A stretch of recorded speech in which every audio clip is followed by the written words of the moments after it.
True love, as Carl Jung might suggest, is not something that thrives on reasons or explanations. It simply is. It emerges from a deep, often wordless connection between souls, one that transcends logic and defies rational scrutiny. When we try to explain why we love someone, we often find ourselves trapped in a maze of surface-level traits, unable to capture the ineffable pull that binds hearts together. Jung wrote, "The meeting of two personalities is like the contact of two chemical substances. If there is any reaction, both are transformed. This transformation is not always visible, nor is it always understandable, but it is undeniably real. True love does not ask for justification. It flourishes in the silent knowing, in the gaze that needs no words, in the presence that brings peace without needing to explain why. It is as if the unconscious minds recognize each other long before the conscious minds catch up, dancing in a shared space where labels and definitions fall away. This kind of love does not tally merits or catalog flaws. It witnesses the entirety of the other and embraces it, shadow and light alike. We might attempt to put this connection into words, yet all our explanations inevitably fall short of the mystery we feel in our bones. True love whispers, "I am with you," and that alone is enough. In this quiet assurance, there is a warmth that requires no proof, just the steady beat of two hearts that somehow always find their way back to one another. Dear everyone, before we continue the program, if you enjoy this topic, please comment number 1. If you'd like me to create more similar content, comment number 2. Don't forget to subscribe to the channel so you won't miss any useful videos. Thank you and wish you all meaningful moments. Have you ever loved someone and when asked why, you simply couldn't answer? Not because there wasn't a reason, but because no single explanation could ever capture the depth of what you felt. Maybe you've even caught yourself saying, "I don't know why I love them, I just do." For many, that feels like a frustrating confession, as though love needs to be justified, rationalized, or proven. We're taught that love must come with a list of reasons. Because they're kind, because they understand me, because we have the same goals in life. Yet somehow, even with all these reasons, we know that the true essence of love is beyond such descriptions.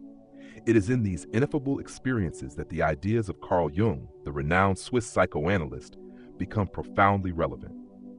Jung believed that much of what drives us, our passions, our connections, and our attractions, stems not from the conscious mind, but from the unconscious, a vast, mysterious realm within each of us. In Jung's view, when we meet someone and feel an instant, unexplainable bond, it is not simply chemistry in the conventional sense. Instead, it is the unconscious recognizing the unconscious in another, a deep resonance between souls that words fail to describe. Jung wrote, "The meeting of two personalities is like the contact of two chemical substances. If there is any reaction, both are transformed."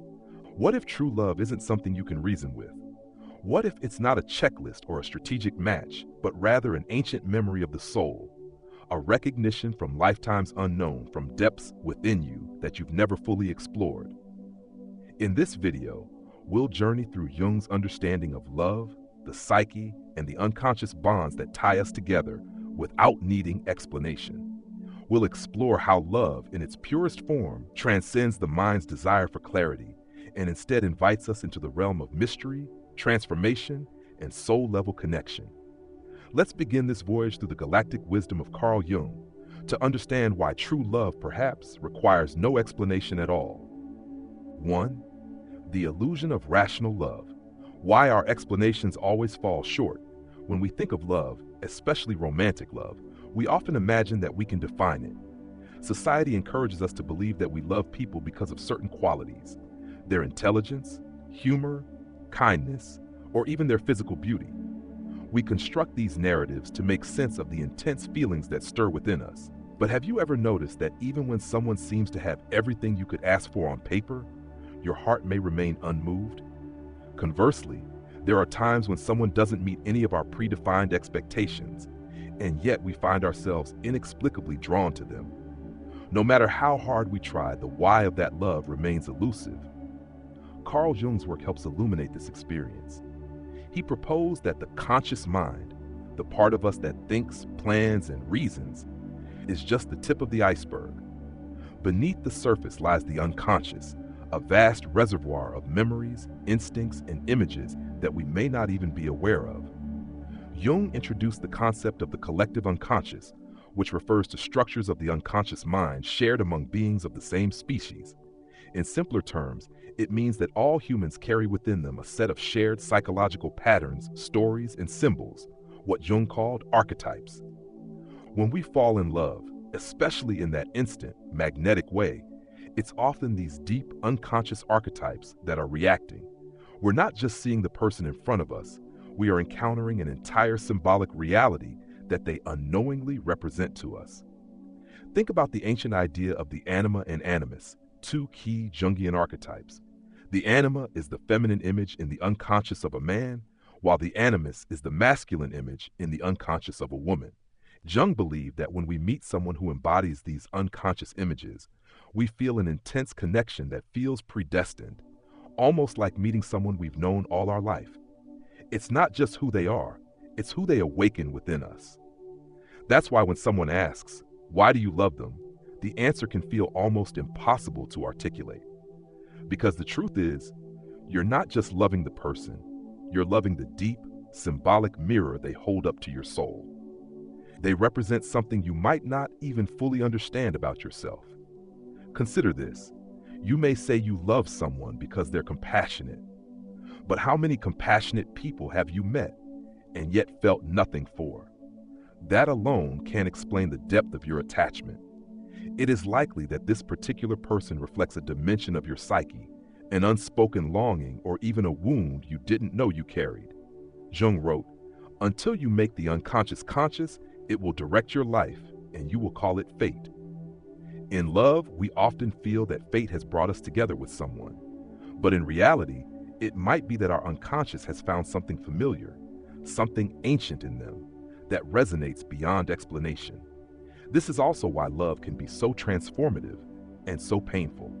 When we engage with the unconscious through love, we are not just embracing another person, we are engaging in a dialogue with our own depths. Love stirs the parts of us that are hidden, shadowed, and waiting to be seen. It brings to the surface what we didn't know existed within us, both beautiful and dark. Yet modern culture still pushes us to quantify and justify love. Dating apps ask for preferences, algorithms predict compatibility, and we often demand from ourselves a rational narrative. They're a good provider. We have similar values. They make me laugh. But these are surface explanations that mask a deeper truth. That love isn't logical, it's archetypal. It is symbolic. Have you ever felt that someone is familiar from the very first meeting, as if you've known them in another life? Jung wouldn't dismiss that as mere romantic fantasy. He would see it as the unconscious recognizing itself in the other. This doesn't mean that every inexplicable love is good for us. Sometimes the unconscious draws us to people who reflect our wounds, our unfinished business, or our shadows. But that, too, is part of the journey. In understanding that love arises from depths we cannot fully explain, we are invited to approach it with humility. Instead of interrogating it with endless whys, we can choose to experience it, to learn from it, and to let it reveal who we truly are beneath the surface of our conscious self. In this way, Carl Jung teaches us that true love isn't just a matter of the heart, it's an initiation into the unconscious, a mystery that may never be explained but always felt. So the next time you love without knowing why, perhaps it is enough to say, "Because my soul recognizes them, even if my mind cannot explain it." 2. The soul's mirror. Jung's theory of the anima and animus in love. If true love cannot be explained, then what is it that pulls us so magnetically towards certain people? What is it that makes their presence feel like home, even if we've just met? Carl Jung had an answer for this, not in the language of modern dating advice, but through the profound psychological concepts of the anima and animus. Jung believed that every person carries within them an inner opposite, a psychological imprint of the gendered traits society has pushed into the shadows of our psyche. In a man, this inner feminine image is called the anima. In a woman, it is the animus, the inner masculine counterpart. But these aren't just random traits. They are deep, symbolic representations shaped by culture, history, and personal experience embedded in the collective unconscious. These inner figures play a crucial role in shaping who we are drawn to in life and in love. Jung observed that when a man encounters a woman who embodies the qualities of his anima, he feels an intense attraction, not necessarily to her as she is, but to what she represents in his psyche. The same is true for a woman who encounters her projected animus in a man. This is why we sometimes fall in love not with a person, but with an image, a dream, or even a fantasy that they unconsciously fulfill. Jung described this process as projection, where we cast the qualities of our inner world onto someone else, believing they possess what in fact lives within us. We look into their eyes and see not just them, but the hidden parts of ourselves yearning to be recognized. Imagine this. A man raised in an environment where vulnerability and emotion were discouraged might carry an anima that is deeply sensitive, nurturing, and emotionally expressive. When he meets a woman who seems to embody those very qualities, he feels captivated, not just because she is kind or gentle, but because she awakens an entire dimension of his own suppressed emotional life. Similarly, a woman whose animus is confident, assertive, and visionary might find herself magnetically pulled to a man who appears to embody strength and clarity of purpose. But again, it's not just him, it's the mirror of her own unlived qualities that creates the spark. Jung wrote, "The love problem is part of mankind's heavy toll of suffering, and nobody should be ashamed of having to pay his tribute." In other words, love, especially the kind that feels beyond explanation, comes with a price. It exposes us. It brings forward our incomplete selves, and often it deceives us into thinking the other person is the source of our wholeness, when in fact they are merely the reflection. This is why Jung emphasized, true love requires us to withdraw the projections, to see the other not as the savior of our inner world, but as a real person, flawed and unique in their own right. Only then can love mature from infatuation into a genuine soulful connection. But here lies the paradox. While the mind might understand projection, the heart still feels the pull. That is the mystery of love, a dance between the conscious and the unconscious, between reality and the symbolic. We must ask ourselves, when I say I love someone, am I loving them, or am I loving the reflection of my own soul that they happen to mirror? This is not to diminish the beauty of love, but to deepen it. When we become aware of the anima and animus within us, we start to integrate these qualities into our conscious life. A man might cultivate his own emotional sensitivity rather than solely seeking it in a partner. A woman might strengthen her confidence and vision rather than expecting it from someone else. In this integration, love transforms from a desperate search for completion to a meeting of two whole beings, each aware of their depths, each capable of seeing the other clearly. Jung described this matured love as an individuation of relationship, where love is no longer based on need or projection, but on genuine appreciation and mutual growth. He said, "The meeting of two personalities is like the contact of two chemical substances. If there is any reaction, both are transformed." True love, then, is not just a connection. It is an alchemy of souls. It is a space where both people are changed, not because they fill each other's voids, but because they challenge and inspire each other to become more whole within themselves. Understanding the anima and animus invites us to approach love not just as an emotion, but as a path of psychological evolution. It asks us to look within, to recognize the archetypes that live in our unconscious, and to see our beloved not as the keeper of our missing pieces, but as a fellow traveler in the great journey of self-discovery. So when we say true love requires no explanation, it is because love itself is a manifestation of a much deeper dance within the psyche. It is a story written long before we ever meet the other, a story inscribed in the collective patterns of the human soul. And when we recognize this, love becomes not a puzzle to be solved, but a mystery to be lived. 3. The mystery of synchronicity. Why some encounters feel meant to be lit. Have you ever met someone and felt almost instantly that your meeting was no accident? Perhaps it was a chance encounter at a bookstore, a random conversation on a train, or a friend's gathering you almost didn't attend. Yet somehow, that person arrived in your life at the perfect, or perhaps the most chaotic moment. There was no grand plan, no arrangement, but the timing felt eerily precise. It was as if the universe itself conspired to bring you together. Carl Jung called this phenomenon synchronicity, a term he coined to describe meaningful coincidences that are not causally related, but still seem profoundly connected. In Jung's own words, synchronicity is the coming together of inner and outer events in a way that cannot be explained by cause and effect, and that is meaningful to the observer. In other words, synchronicity is when the outer world aligns perfectly with the inner state of your psyche, creating a moment that feels fated, even though no direct chain of events could explain it.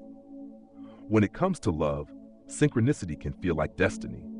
Two strangers, unaware of each other's existence, cross paths just when they are most ready or most vulnerable to encounter each other. From the outside, it looks like luck, but on the inside, it feels like the stars themselves have arranged the meeting. But what does Jung say about this mysterious alignment? At the heart of synchronicity is the idea that the unconscious mind is not isolated. It is connected to the wider cosmos through symbols, patterns, and energies that we cannot fully grasp. Our internal world, filled with emotions, desires, and dreams, can resonate with the external world in ways that defy rational explanation. This is why when we meet someone who profoundly affects us, it often feels like they appeared just when we needed them. Not before, not after, but at the exact moment when their presence could spark growth, healing, or even turmoil necessary for our evolution. Jung observed this not only in romantic relationships, but in all significant encounters. Yet love magnifies it, because love strikes at the core of who we are. It disrupts, reorders, and transforms us, often in ways we only understand in hindsight. In a synchronistic encounter, it may not be about the person themselves, but about what their arrival triggers within you. They might awaken a dormant dream, challenge a stubborn belief, or help you confront a part of your shadow, the hidden aspects of yourself you would rather avoid. This is why Jung did not believe love could ever be fully rationalized. When synchronicity is at play, the universe speaks to us in the language of symbols and emotions, not logic. And so love becomes a mystery, not a formula. Imagine two people meeting in a city of millions. What are the chances? But the outer improbability is matched by an inner necessity. Their souls were ready to meet, to exchange, to be mirrors for one another's journey. But here's the crucial insight Jung offered. While synchronicity brings people together, it does not guarantee permanence. The universe may orchestrate the meeting, but what we do with it remains a matter of personal responsibility, awareness, and choice. Not every synchronistic love is meant to last. Some people enter our lives not to stay, but to awaken us, to shift us onto a new path. They are catalysts, not companions. As painful as that may be, recognizing the synchronicity allows us to see the purpose in their arrival, even if the connection is brief. This understanding liberates us from the question, why did they come into my life if it wasn't forever? Because sometimes the question is not about longevity, but about transformation. Jung's perspective invites us to be curious. What part of me did this person awaken? What shadow did they reveal? What dream did they remind me of? By asking these questions, we honor the deeper meaning of our connections, rather than reducing them to failed expectations or disappointments. In this way, love, especially the kind that defies explanation, becomes an ongoing dialogue between our inner world and the cosmos itself. Each person we meet is not just a partner or a stranger, but a symbolic messenger, carrying with them a piece of the puzzle of our own becoming. So when you feel that uncanny sense of we were meant to meet, perhaps Jung would suggest, yes, you were. Not by chance, but by a synchronistic alignment between your soul's needs and the world's mysterious offerings. And yet he would also remind us, meaning does not end with the meeting. It is what we choose to learn, embrace, and transform through the encounter that completes the dance of synchronicity and love. Ultimately, in the vast tapestry of life, synchronicity teaches us that nothing meaningful ever truly happens by accident. And in love, this is a reminder that even the most fleeting encounter may have been written in the hidden scripts of our soul long before we ever arrived. 4. The shadow side of love. How Jung explains the dark attractions we can't escape. We often speak of love in glowing, radiant terms as light, warmth, and beauty. But anyone who has truly loved knows that love can also be stormy, consuming, and even destructive. There are loves that lift us, and there are loves that seem to devour us from the inside. Why do we sometimes find ourselves drawn to people who awaken our deepest wounds? Or worse, why can't we walk away from connections we know are harmful? To answer this, we must turn to Carl Jung's concept of the shadow, one of the most pivotal and profound elements of his psychology. The shadow, in Jungian terms, represents the unconscious parts of ourselves that we reject, deny, or are unaware of. These are the traits, desires, impulses, and fears that we've pushed into the dark corners of our psyche because they don't fit the image we want to present to the world, or even to ourselves. But here's the paradox. What we reject internally doesn't disappear. It waits, hidden, and often emerges through projections, especially onto those we become intimately involved with. Love, after all, is not just about companionship. It is the most potent mirror of the self. Jung famously wrote, "One does not become enlightened by imagining figures of light, but by making the darkness conscious." When we fall in love, especially with someone who triggers intense, sometimes volatile emotions, it may be because they carry a piece of our shadow. They reflect back to us the very qualities we've disowned or hidden away. For example, a person who prides themselves on being rational, composed, and controlled might find themselves inexplicably drawn to someone passionate, impulsive, even chaotic. On the surface, this attraction seems like a contradiction, but unconsciously, it represents a longing to reclaim the disowned, fiery aspects of the self, the parts that dare to feel wildly and deeply. Similarly, someone who has buried their capacity for tenderness might fall for a person who radiates vulnerability and sensitivity. In doing so, their soul is attempting to reconnect with the softness they've denied themselves. This is why some relationships feel magnetic, yet turbulent. The other person is not just a partner, they are the shadow manifest, the hidden self knocking at the door, demanding attention. And yet, this is where things get dangerous if we remain unaware. If we only see the other person as embodying these shadow traits, we risk becoming dependent, obsessed, or even trapped. We may believe that only they can give us access to the parts of ourselves we've lost. We may overlook red flags, excuse toxicity, or endure pain, all because the unconscious mind insists that the connection is essential. Jung's insight here is crucial. Until we integrate the shadow, that is, until we recognize and reclaim these hidden parts within ourselves, we will continue to encounter them in others, often in ways that hurt or confuse us. This is why Jung viewed relationships not merely as social arrangements, but as opportunities for individuation, the lifelong process of becoming whole. When we see that our intense, even dark attractions are invitations to explore our own unconscious, we begin to take back our projections. We start to see the other person not just as a savior or a demon, but as a mirror. Ask yourself, what qualities in my partner provoke me the most? What patterns in my relationships seem to repeat despite my best efforts? What is it about them that I secretly admire or fear? These questions are keys to uncovering your shadow, and in doing so, you begin to own your inner world rather than outsourcing it to someone else. But Jung also warned that integrating the shadow is not a painless process. It requires humility, courage, and sometimes heartbreak. It means admitting that the very things you criticize or adore in your partner might be buried within you. That the chaos, the passion, the sensitivity, the aggression, these live within you too, waiting to be acknowledged. Once we begin this work, the nature of love transforms. Instead of being trapped in cycles of projection and disappointment, love becomes a field of conscious growth. We learn to love the other, not because they fill a void, but because they accompany us on the journey of self-realization. Jung expressed this beautifully when he said, "The meeting of two personalities is like the contact of two chemical substances. If there is any reaction, both are transformed. It is not the permanence of the relationship that defines its value, but the transformation it initiates." Thus, the shadow side of love teaches us this.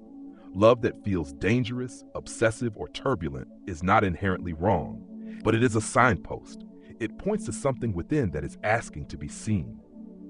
If we heed this call, if we courageously face our own darkness, we might not only save ourselves from destructive patterns, we might also step closer to the elusive, mature love that comes from wholeness rather than need. In the end, To truly love another, we must first walk through the corridors of our own inner night. Only then can we love not just with our heart, but with the fullness of our being, both light and shadow intertwined. 5.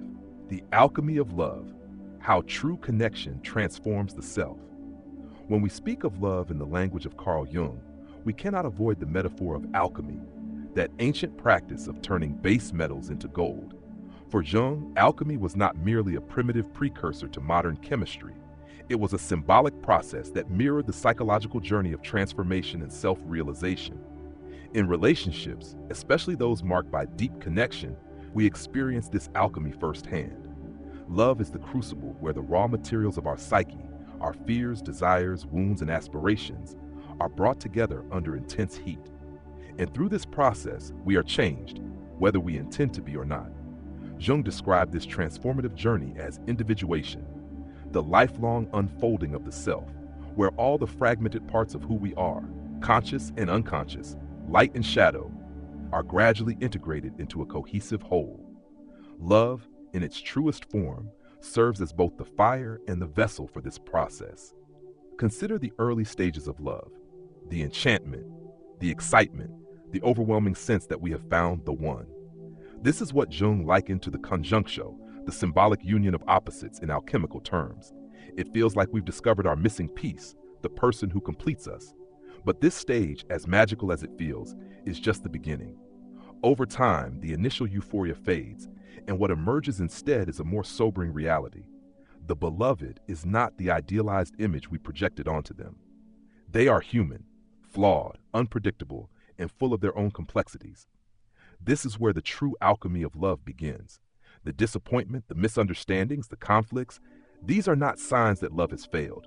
Rather, they are the necessary heat that dissolves our illusions and forces us to confront the deeper layers of ourselves. Jung emphasized that genuine connection with another human being inevitably leads to transformation, because the presence of the other exposes parts of ourselves we cannot see alone. Through the other, we confront our vulnerability, our capacity for jealousy, our need for control, and even our hidden capacity for unconditional acceptance. He wrote, "The greatest and most important problems of life are all fundamentally insolvable. They can never be solved, but only outgrown." This statement reflects the truth about love's alchemy. It does not offer solutions or guarantees. Love is not about fixing each other, but about outgrowing our limited selves through the presence of the other. But what does this transformation look like?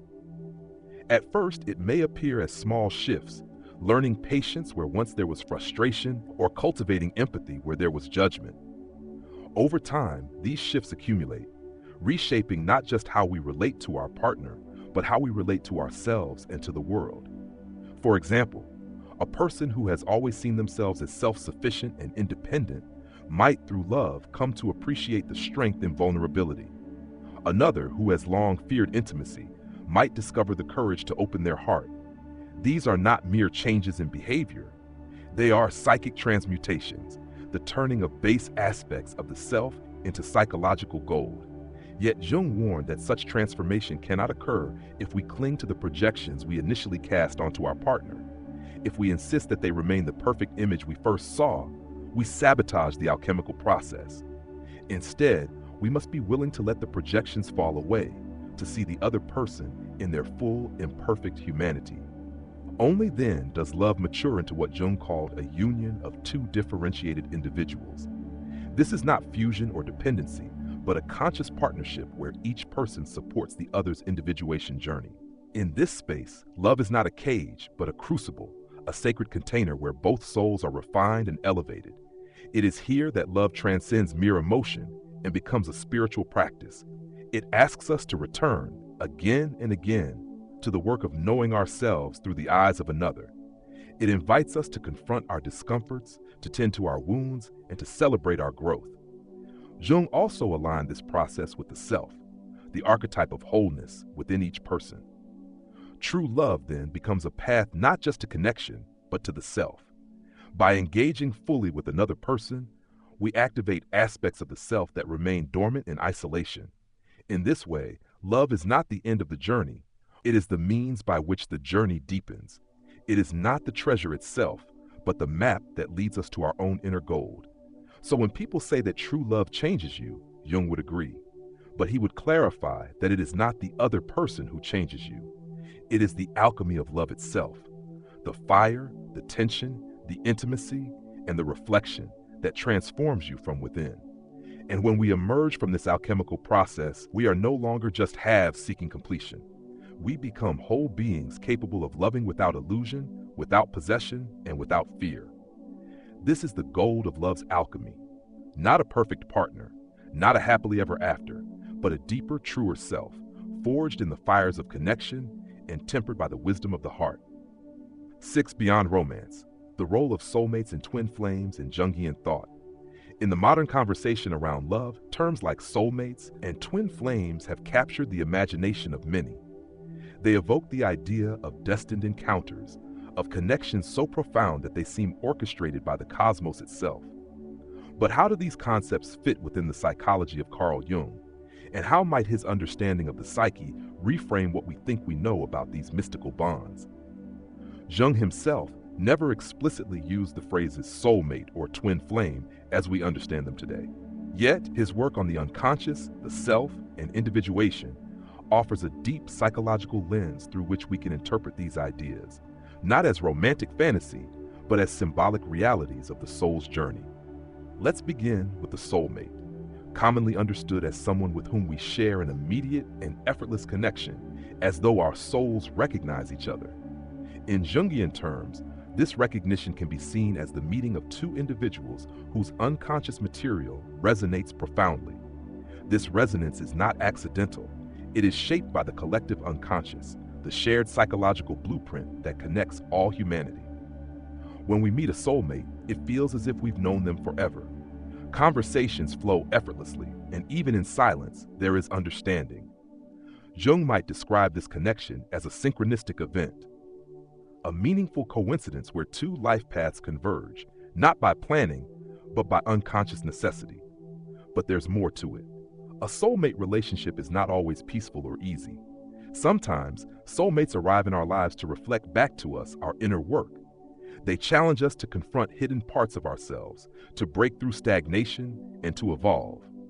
In this sense, the soulmate is not just a companion, but a catalyst for individuation.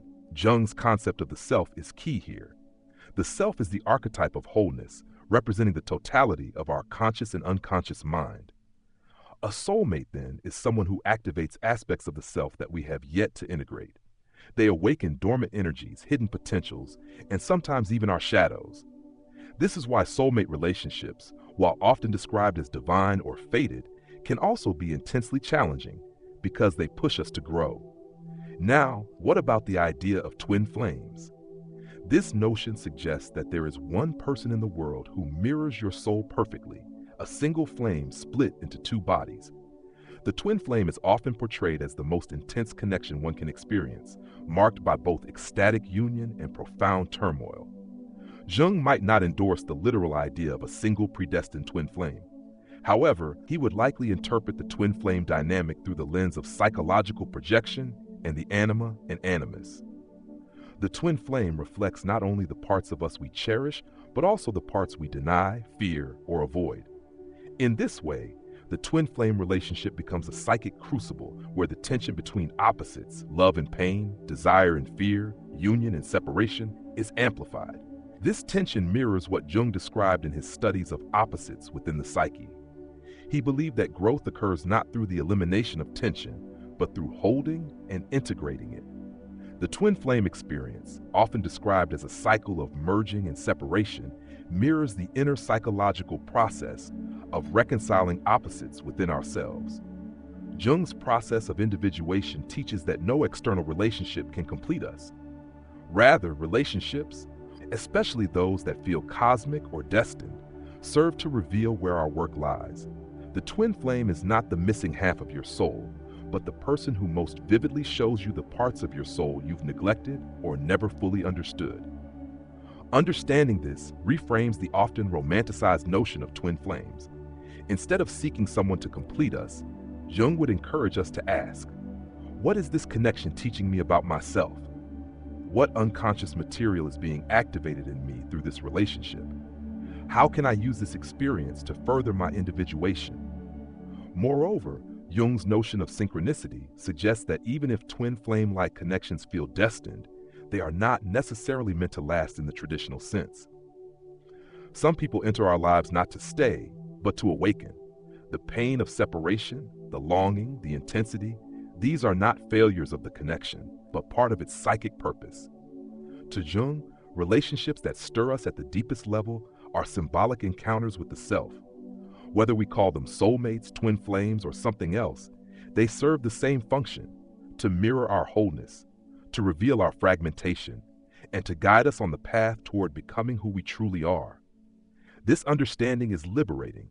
It frees us from the burden of finding the one, in a literal sense, and invites us instead to honor the transformative power of every profound connection. Whether a person remains in your life or not, the imprint they leave is part of your evolution. Jung teaches us that love is less about possession and permanence and more about participation in the great unfolding of the self. When we encounter those rare souls who awaken us, be they soulmates, twin flames, or otherwise, it is the universe speaking through the language of love, urging us to continue the journey within. So perhaps the real question is not, have I found my twin flame? But rather, what part of my soul has this connection illuminated? And how will I honor that revelation? 7. Love without why, letting go of explanations and embracing mystery. Why do we love who we love?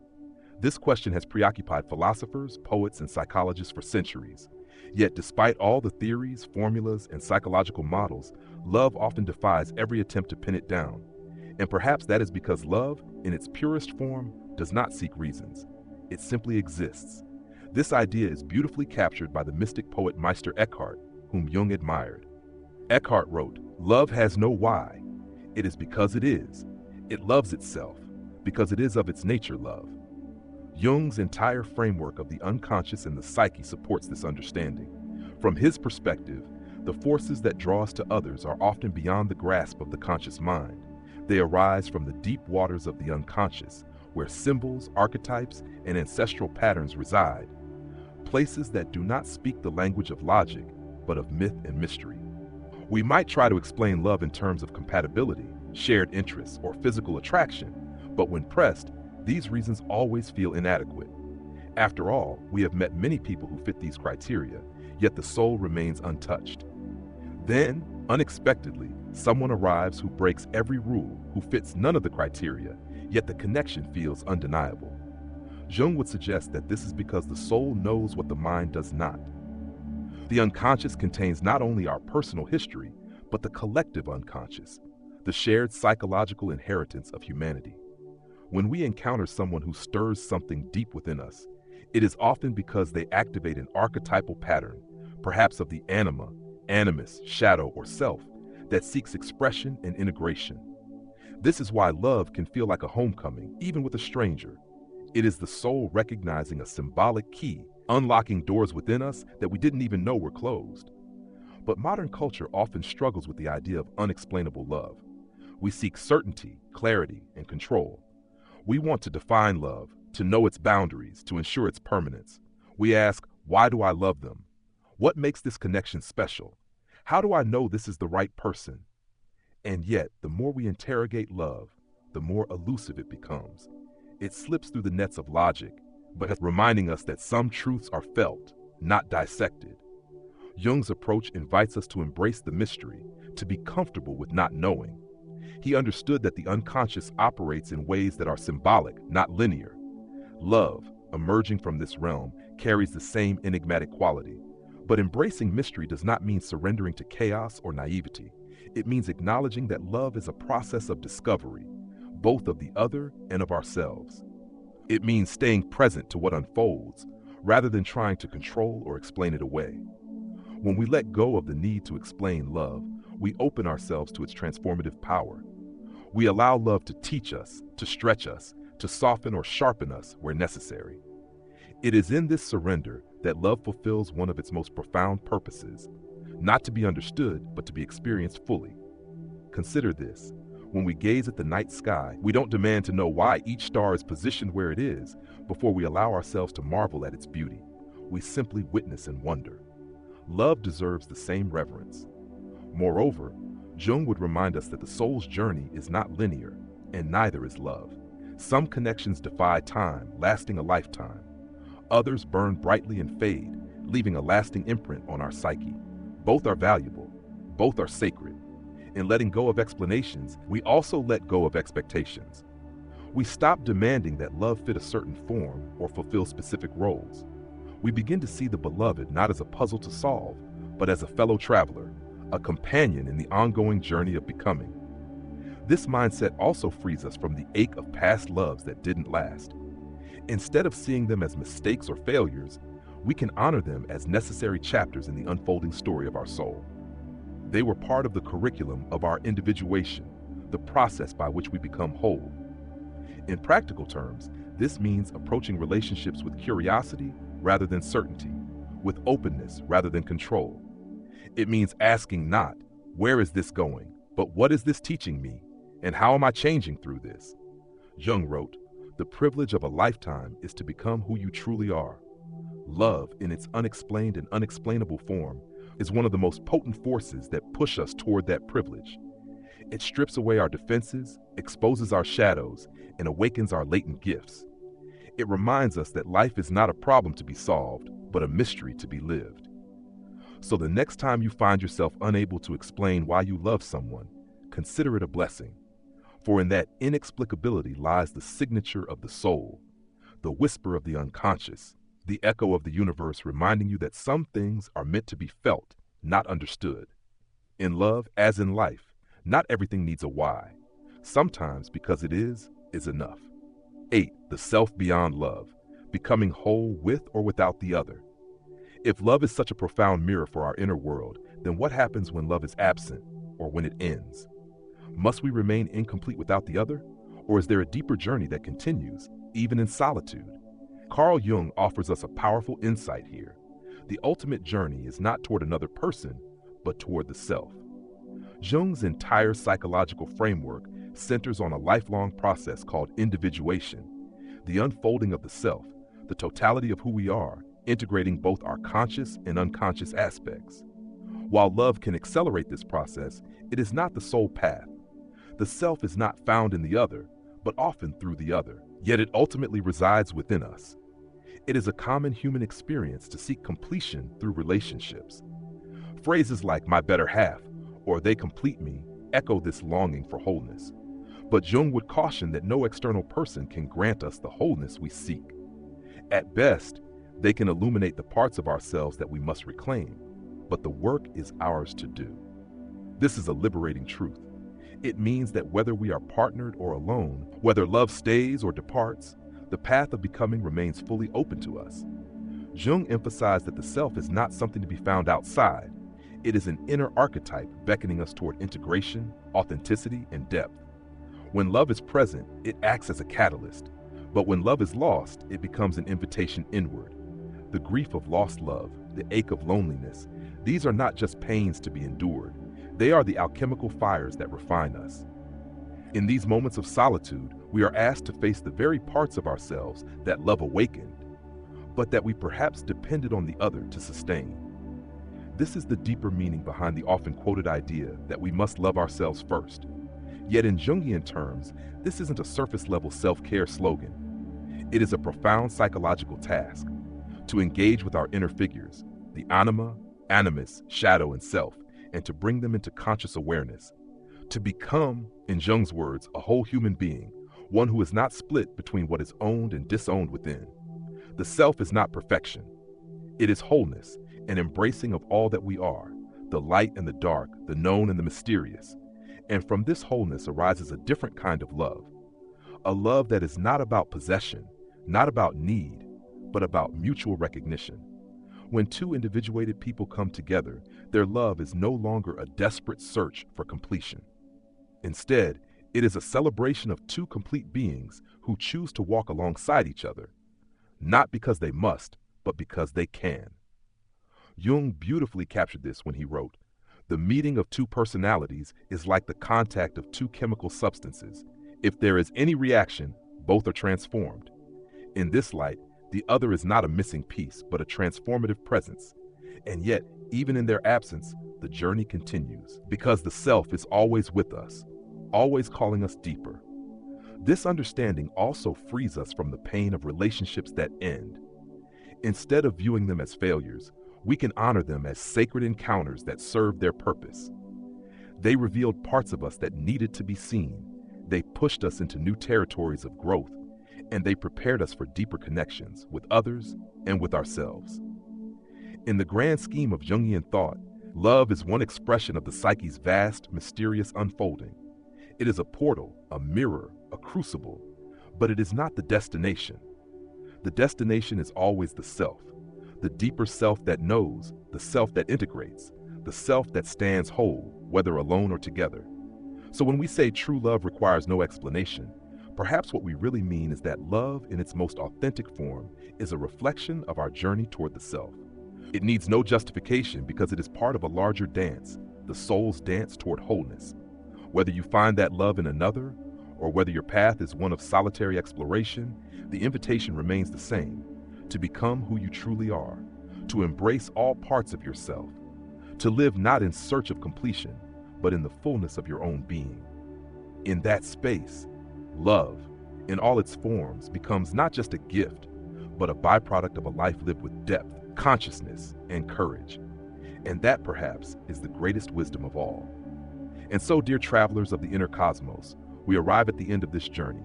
But remember, the true journey never ends. As Jung taught us, love is not a destination or a conclusion. It is a portal to the self, a reflection of the vast, uncharted territories within each of us. Whether you find yourself in the arms of a beloved or walking the path alone, know that every encounter, every connection is part of your unfolding into wholeness. Embrace the mystery, live the questions, and trust that what is meant for your soul will find its way, often without explanation, but always with purpose. Thank you for joining us here on Galactic Wisdom, where we explore the depths of psychology, philosophy, and the cosmic patterns that shape our lives. If this journey resonated with you, don't forget to like, subscribe, and share this video with fellow seekers of truth. And we'd love to hear your thoughts. What part of this exploration spoke to you the most? Share your reflections in the comments below. Until next time, stay curious, stay open, and remember, the universe within you is just as vast as the one above. See you in the next transmission.